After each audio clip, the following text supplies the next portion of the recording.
Eat With Us. Eat With Us, guys. So, lagi kong kasama si Bessie sa lahat ng videos ko, di ba? Pero, parang hindi niyo pa siya kilala. Kasi may nakita ko, parang, actually may fans na siya dun sa mga comment section. Kasi in-off ko yung comment section ko. Kasi, dun sa Ray ng Plastiko, ayoko ng opinion ng ibang tao.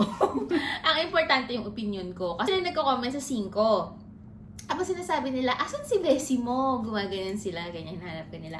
So, Bessie, kailangan nilang malaman kung, ano bang gusto nilang malaman? May nagtanong doon, sabi, anong work ng Bessie mo? Sabi niya, Bessie, ano daw work mo? Guys, bakit walang nagtatanong kung anong work ko? Joke. Sa hotel. So, part ako ng marketing team ng isang hotel and resorts chain sa Philippines. Pinas. So, ayun, basta sa hotel siya. Secret na kung ano siya dun. Secretong malupit. Yeah. Oo. Ano yung food mo? Chicken. Rice and chicken. Ikaw, Bes. Ako, yung cheese pimiento, sandwich, tsaka fries ng Popeyes. Ayan. Game question. Ano na tayo? Game. Anong ano? Ito yung questions. Meron pa, may Kasi sabi ko, kailangan may eksena tayo, Bessie. Kasi, syempre, pangit naman kung boring namin ditong dalawa, di ba? Sabi ko nga sa ilong na lang na eh. Bakit ba ayaw? Ay, ano pa, Bessie, ano palang comment mo sa ilong ko? Sobrang bet ko yung ilong mo. Kasi hindi siya halata. Parang very natural. Tapos, nung nakita ko ngayon sa kotse kanina, di ba, yun yung pinaside view kita agad. Hindi siya mukhang ginawa. And very natural lang. Konti lang yung difference. So, hindi nakakagulat na pagkakita ko sa kanya, ay, di ba, parang na. I-rate mo out of 10. Mga, feeling ko 9.5. 9.5. Ako kasi 10 out of 10 eh. Si Bessie 9.5. Siyempre siya yung taga-tingin. Hindi, 0.5 because meron pa dito eh. Kita So, pa. ganun na siya. And, yun lang guys. So, i-recommend ko sa inyo yung doctor ko kasi worth it siya. Ay, gagawa naman ako ng separate video, yung last video ko kasi doon ko ipapaliwanag kung magkano yung nagastos ko, kung ano yung mga ginawa, blah blah blah and all. So, Bessie, mag-ano kami, Bessie ng password. 4 joke. Aray ko. So, ayan, magka-question and answer kami habang kumakain. Ayan, alam ko na. Who's more likely na lang tayo? Who's more likely? Okay, ito muna. Sige. Okay. Who's more likely to get arrested? Si Ikaw. Bessie! Bakit ako? Girl, mas mabait na ako sa'yo eh. Ikaw na yung parang pasaway eh. Well, oo. Totoo So, yan. parang mahigpit sa Africa. So, feeling ko maraming rules doon. May Baka point mahuli ka, Bessie. May point. Pero dati talaga, magkaiba na kami ng ugali ngayon. Parang nagkabaligtad kami. Dati parang akong angel, guys. Sobra. Parang siyang angel, tapos ako yung palaaway. Ako yung nagtatanggol sa kanya. Ganyan. Oo, grabe. Si Bessie talaga yung tagapagtanggol ko. Kaya, basta sobra. Siya yung savior ko lagi. Tapos, ako parang iiyak lang ako, tahimik lang ako, ganyan. Si Bessie talaga yung mag-speak up para sa akin. Pero guys, nagkabaliktad. Pabaliktad na. Nung namatay si Mama, sumobra yung tapang ko na wala na talaga akong pakialam. Na parang, feeling ko ako na yung magtatanggol sa kanya. Na parang, wala nang sali-salita, babarilin ko na lang yung umaaway sa kanya. Parang ganun na ako ngayon, guys. Who's more likely to get arrested? Si So, Aya ako. Marie. Who's more likely to fall in love first? Si Bessie! Aminin mo, ikaw. Well, mas ikaw. marami yung... Ito isa lang jowa nito, pero ilang taon? 14? Oo. So, Si Bessie. Oo. Si Bessie. May mga crush siya. Ang dami niyang crush. Tapos, dati nung high school pa kami, ang dami niyang crush. Samantalang ako, isa lang yung crush ko, consistent. Ay, nako, ang sakit ng... Ininimbrap ko yung crush mo yung... Naaalala ko, wala na siya dito. Wala na siya dito? Diba? Wala na siya dito. Kasi mamatay na siya. Patay na patay siya doon. Simula elementary hanggang high school, yun yung gusto niya. Consistent, isa lang yun. Ang initial ay... Magkamingay! Kasi masyadong halata eh. Halata naman talagang crush mo. Hindi naman. Hindi, I mean, yung kapag sinabi mo yung initial, Alam na parang yun. alam na. Pero ang clue, lagi siyang una sa recitation kasi apelidan niya. Kainis ka. Crush na yun. Grabe talaga. Yeah. Who's more likely to become famous? Syempre siya. Si vlogger Parang Bessie. meron ka din eh. Kasi Girl, ikaw. maganda yung best friend ko. Super, guys. Eh, Bessie kasing ganda mo. Naglokahan pa. Pero And ikaw. sa totoo lang, mas maganda ka. Girl, ikaw. Ako 9, ikaw 10. Hindi ah. Ikaw 9. Ako din 9. Basta na lang. Ilalaban ko talaga. Kung beauty contest, ilalaban ko yung best friend ko. Ilalaban ko lang siya. Wala lang siyang height.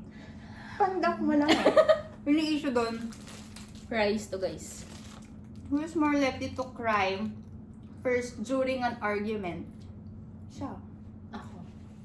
Iyakan siya. Nung bata kami, sobrang hindi siya makabasag pinggan. Ano lang siya, yung tipong lagi siyang top 1 or 2. Tapos siya lang yung parang nag-aaral, ganyan. Tapos, hindi talaga. So, nung elementary hanggang high school, kasi mag-best friend na kami since grade 4, pag may awayan talaga, ako yung nangunguna. Ayun. So, very, very mabait siya. So, feeling ko siya yung unang iiyak. Alam niyo ba yung away namin? Selos lang niya. Isang beses lang kami nag-away. Nang kaming dalawa. Sa 20 years of pagiging mag-best friend. Nasa ganun na yun. In fairness naman, Sa si lahat Bessie ng kasi, nag-away. mataray talaga siya. Pero pagdating sa akin, parang hindi niya ako kayang Hindi kami nag-away. awayin ng sobra, ganyan. Hindi niya kayang, pagdating lang sa akin ha. Isang beses lang kami nag-away dahil pa sa selos yun. Oo, sa selos. Yun. Ano? Who's more likely to spend all of their money in one day? Siya. Ako. Sobrang luho. Si Bessie sobrang matipid, pero in a good way. Na parang, basta magaling si Bessie sa pera, for sure. Parang sobrang baliktad kami. Kung ako, one day millionaire, siya, hindi talaga. So, ang galing talaga ni Bessie. Basta sa pera, ang galing ni Bessie. Super. Thanks. Anong Gcash mo? Mamaya. Hindi na kayo. Okay. Who's more likely to ghost people? Siya din. Ako. Kaya kong mawala kahit sino ka pa. Kahit family, friend. Kapag na ano yung heart ko, pag na-poke, or yung brain ko, or basta parang hindi ako naging emotional, hindi ako okay. Kaya kong parang biglang maglako na parang bula. Parang gano'n. Siya din yung doon sa dati naming barkada, si Bessie din talaga yung parang isang argument. Diba? Bigla ka nang, ayaw Nawala ako. Oo, Nawala ayaw ako. mo na. Parang, Which parang, is admirable din. Kasi, minsan di ba may mga tao na nagsistay longer than dapat. Siya talaga, pag alam niyang it doesn't serve her anymore, gora na. Which is walang a good sabi-sabi. thing. Walang aalis ako bigla. The fact nga na bitawan niya yung 14 years ng, hindi ka nga halos umiyak sa akin. Walang ganong Wala. episodes halos di ba, na iyak ka sa best friend Oo mo. nga, no, Wala. wala. Hindi nagkaroon ng ganun. Parang, sinabi lang na naghiwalay sila, conversation lang, nangyari. Pero hindi yung parang Pero kasi parang na-ready, di ba? Yung nag-open na ako na parang paayaw na kasi ako. Siguro yun na yung parang wala na rin talaga. At saka yung mga babae kasi, di ba, sabi nila, usually parang bago dumating sa end, parang parang medyo ready na, parang alam ng mga babae pag patapos na. And in a way, parang mentally, na rin sila na papunta na doon. So, by the time na nandun na, hindi na siya sobrang sakit. Yun si Bessie. First impression of me. Ano man ang story natin? Paano ito naging best friend? Ganito ang story namin, guys. Ganito kasi yung school namin. Pumasok ako sa school na yun, grade 3 na ako. Hindi ko pa siya kalala. Ibang section pa ako noon. Tapos, doon ako sa last section noon, grade 3. Kasi, galing akong, basta sa ibang school. Tapos siya, first section na talaga siya. So, hindi pa kami magkakalala, grade 3. Grade 4, since top 1 ako ng grade 3, nalipat ako sa first section. Ako lang, mag-isa lang ako, as in, ako lang, sa block nila, ako lang yung bago. As in, ako yung bago doon, di ba, Bessie? Tapos, hindi, wala akong kakilala, ganyan. Tapos, yung seating arrangement, according to surname. Ang apelido, yung apelido ko, Evangelista, apelido niya, Stanislao. So, magkatabi kami. Tapos, doon na nag-start. Di ba grade 4 ba? O grade 5 tayo Grade naging? 4. Grade 4. Tapos, ayun na. Tapos, ang taray talaga niya, guys. Tapos, alam mo, hindi ko talaga may story ako. Nung grade 3 kami, din, naglalaro kaming Jackstone, ano. Tapos, parang lahat ng section, nakontak ba yun sa'yo? Lahat ng section, nasa labas, nasa corridor. Tapos, meron kaming pabilog kami na nag-Jackstone kami, ni Latin. Kasi kaso. Tapos, may isang grupo, tabi namin. Tapos, may umirap sa akin. Sabi ko, ano ba yan? Ganyan. Hindi ko na lang Tapos naalala ko, nung grade 4 na, nung nakatabi ko, sabi ko, ito yun ha. Ito tong babaeng to. Oo talaga, guys. Oo, tapos, naalala ko, grade 4 ko na naalala na may yung umirap sa akin nung grade 3. Tapos, siya yun. Tapos, nung grade 4, ang taray pa rin talaga niya. Pero bakit? Kasi nagsasabay na tayong mag-lunch. Paano nga ba nag-start na parang nag-uusap tayo? Seatmates tayo eh. Wala naman tayong choice kundi mag-ano. Oo. So, ayun na. Magtsikahan na. Nagtsikahan, ganyan. Okay na, ganyan. Hanggang sa sabay na kami nagla-lunch. Tapos magkaklase na kami until high school. Hanggang graduate na. Tapos pag field trip, kami na lagi, ganyan. Kami talaga lagi, hindi na kami naghiwalay. And then, nung college kami, kahit di kami, kasi busy kami, magkaiba kami ng school. Pero nag-iiwan kami ng mga messages sa isa't isa. Oo. As in, hindi kami nawawalan ng communication ni Bessie. As in, para kaming, kasi for me, parang pamilya na si Bessie eh. Ngayon, hindi na siya yung best friend, ganyan. Iba yung level ng friendship namin. Ganyan. So, ano nga ba yun? Ba't nga ba tayo nag-uusan na? Kasi first impression of me, game na. Ako, first impression of her, mataray nga. Okay. Yung sa akin naman, yung kay actually, Bessie, parang for me, isa yun sa parang pinakamalaking blessing natin dun sa school na yun, no? Kahit nagkaroon ng issue dun sa school na yun, parang naging dun talaga tayo naging mag-best friend. Bessie, parang iba, may mga tao na namimit nila yung, di ba lahat tayo may isang parang, may isa na pinaka-close mo sa buong mundo. So, yung iba namimit nila yun sa college, namimit nila yun sa work. Pero iba yun pag lumaki ka together with that person, nakita, like, with Bessie, nakita niya yung elementary na ako, nakita niya yung high school, college, hanggang mag-work sa first job, hanggang ngayon. So, alam mo yun, parang iba yung foundation natin. Iba yung iba na feeling ko wala talagang nun. Hindi siya pwedeng ikumpara sa best friend nyo na nakilala nyo lang sa work. Hindi. Super babaw pa nun eh, di ba? Yung sa amin kasi super deep na parang lumaki kami together. Natutulog ako sa kanila nung high school kami, nung college, laging may sleepover. Pati yung parents namin magkakakilala, ganyan. Iba talaga. Parang talaga kami magkapatid, ganun. And yun yung sobrang feeling ko yun yung parang blessing dun sa school na yun, kahit ang daming issue din, diba? So, yung kay Bessie, first impression, definitely, alam mo, very traditional, very mahinahon. Ganun siya, mahinhen. Yung hindi siya makabasag pinggan. Yun talaga siya before, very traditional, ganyan. Ngayon, palaban na to eh. Sabi ko sa inyo, mahinhin ako dati, guys. Eh. Sobra. Super. What's something I helped you through? Lahat. Kung may problem ako or merong something na kinakabahan ako, ang una makakaalam si Bessie. As in, kahit buhay pa yung mama ko, si Bessie pa din. Parang hindi naman din kasi ako pala open kay mama eh. Tsaka, basta si Bessie talaga una. Sa lahat ng bagay. Lahat ng mga secrets ko, siya lang nakakaalam. And, lahat kaya kong sabihin sa kanya kasi alam ko walang judgment. Ganon. Tsaka, yun nga, parang, in terms of something I helped you through, kasi, yun nga, since we grew up together, lahat eh.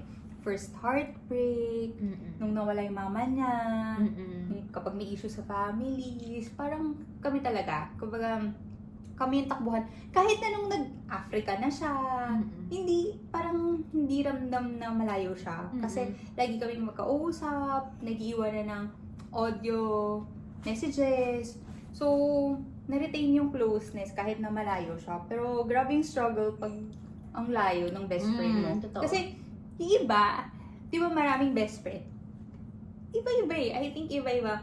May iba, like me, isa lang talaga yung best friend siya. Kasi yung best, di ba? So, siya lang talaga. Tapos, ang layo na ng the rest ng friends ko. I guess may ibang tao na marami silang best friends.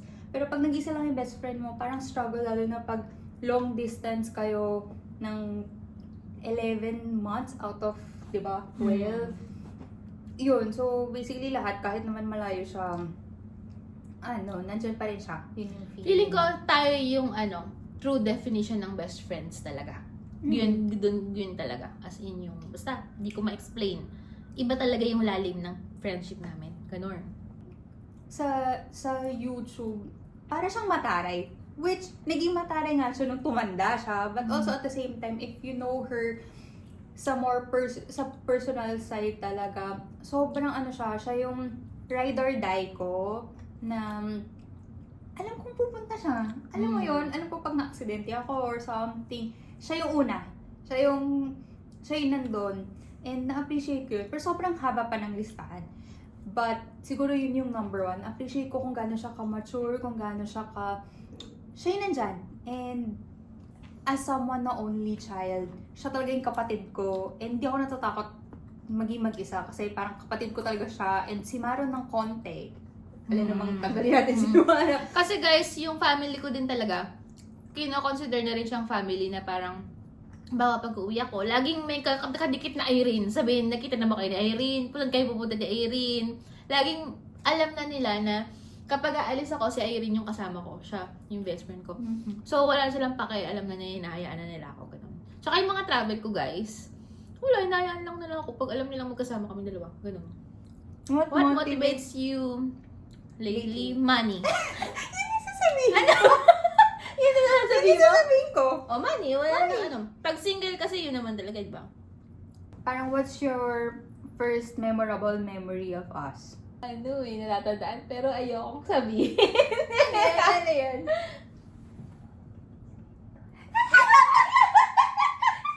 Nasagot mo yun?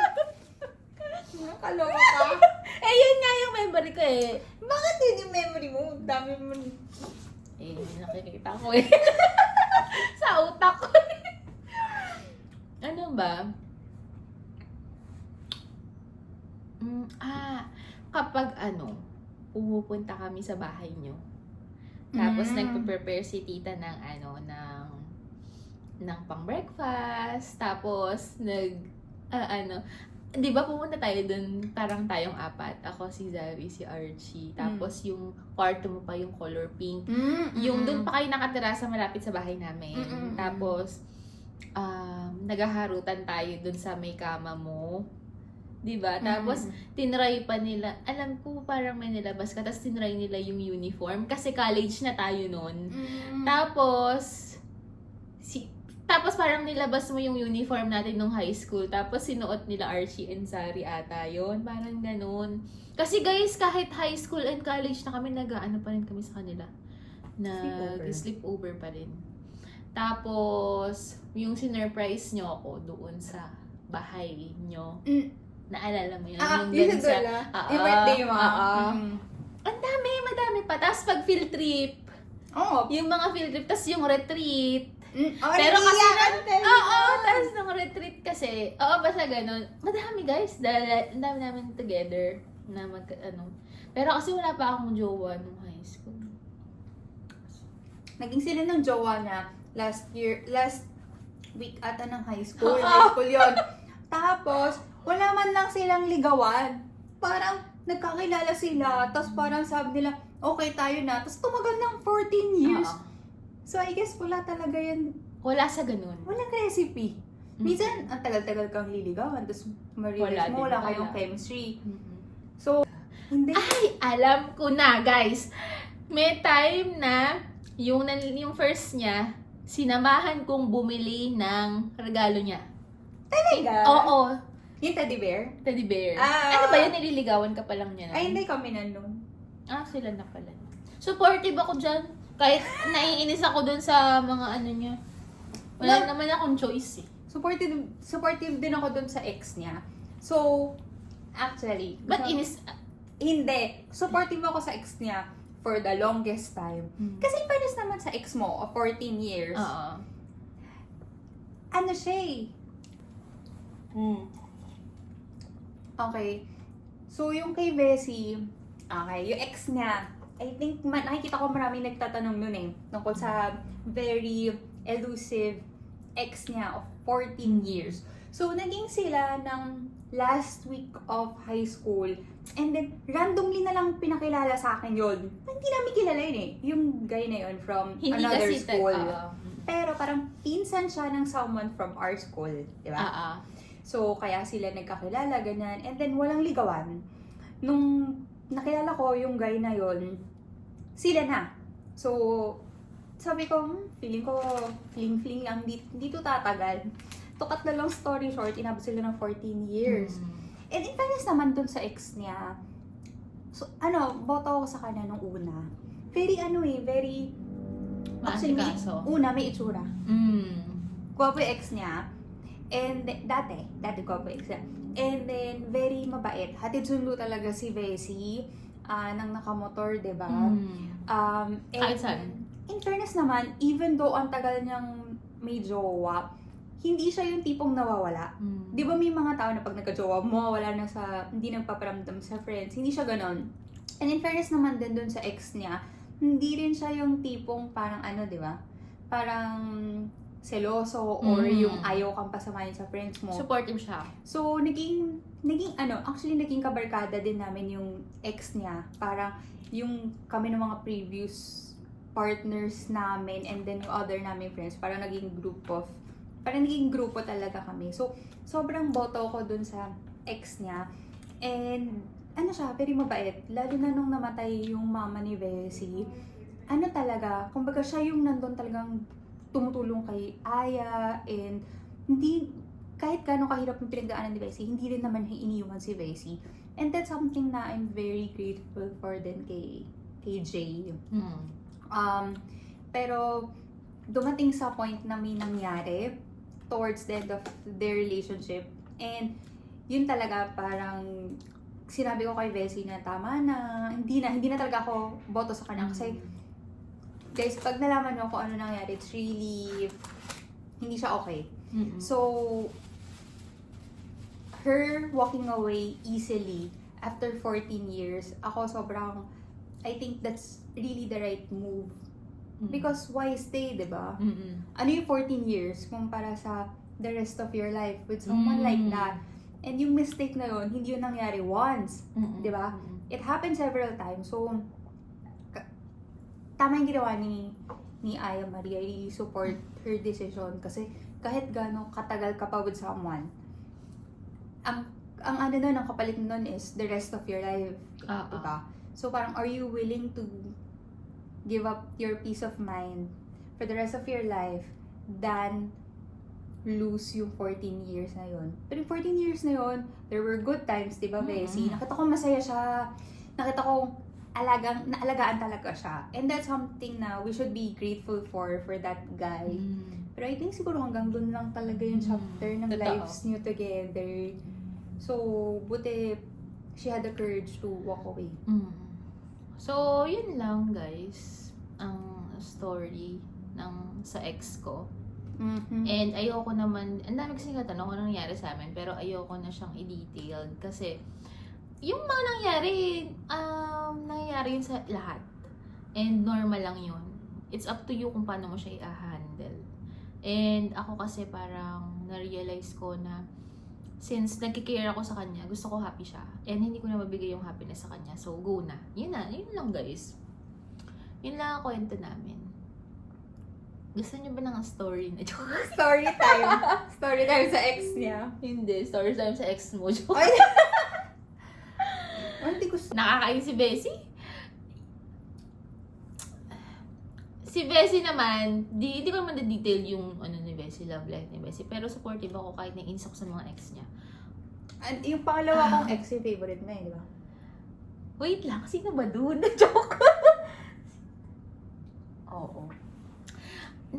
Yung sa second na ex niya, inis ako sa kanya. As in super, kasi basta, super inis ako kay Bessie na, alam, sinabi ko sa'yo, di ba, nainis ako. Tapos, pinupush pa kita nun, tapos ayaw mo makinig sa akin. Sinuway niya ako, guys, dun sa second na ex niya. May kailangan siyang ipag-decidean, pero sinuway niya. Hindi siya nakinig. Inano niya, pinairal niya yung sa ano niya, yung nararamdaman niya. In fairness, feeling ko biggest mistake ko yun. Yung hindi kita sinunod. Oh, Kaya pero makinig kayo sa best friend niyo. Oo. Kasi minsan mas rational sila eh. Kasi guys, kaya ako nasabing, kaya niya nasasabi na dapat makinig sa akin kasi lately nare-realize niya yung ginawa Tama. niya. Oo. Tama siya. Sana sinunod ko siya. Ganon. I think, kailangan na talaga ng tao na mas na kilala kayo ng sobrang deep yung level. Tapos kapag irrational na kayo mag-isip, yun yung tanong nyo kung ano yung advice niya, yung makinig kayo. Kasi guys, alam nyo, Ang problema sa work. sige, cut na natin muna. Guys, cut na muna.